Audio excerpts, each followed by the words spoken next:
Maria Rosaria Capozzi, consigliere regionale, Movimento 5 Stelle, emendamento Jolly, e poi si è cominciato insomma anche a discutere, a provare il turismo, le attività produttive, poi ci sarà anche Zanier, insomma tanta carne al fuoco, però voi non siete soddisfatti perché tanti emendamenti presentati, pochi approvati. Allora, innanzitutto la discussione inizia in questo momento perché fino adesso era solo discussione generale. Per quanto riguarda l'assestamento parliamo di una manovra in cui non intravediamo una svolta per la nostra regione né dal punto di vista economico né dal punto di vista ambientale. La maggior parte degli interventi ci appaiono come dei rafforzamenti, un irrobustimento di quelle che sono le risorse impegnate in precedenza.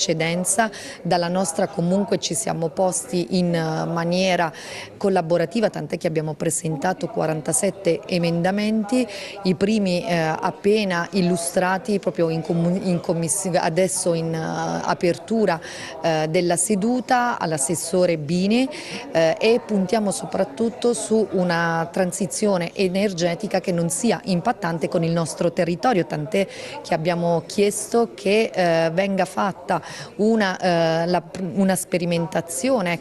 rispetto all'installazione di pannelli fotovoltaici sui binari dei treni che ricadono nei raccordi ferroviari di proprietà dei consorzi economici locali della nostra regione. Ci appare un'idea innovativa e puntiamo appunto in questa direzione perché riteniamo che la transizione energetica debba puntare ad aree già antropizzate piuttosto che a luoghi che sono appunto, per noi sono inadeguati. Inoltre vogliamo che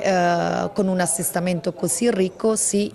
aiuti concretamente le nostre imprese, lo si può fare intervenendo con l'abbattimento dell'IRAP, ricordando che l'IRAP del Friuli Venezia Giulia è al pari delle altre regioni a statuto ordinario, mentre invece regioni come la Sardegna presentano sicuramente un IRAP inferiore, quindi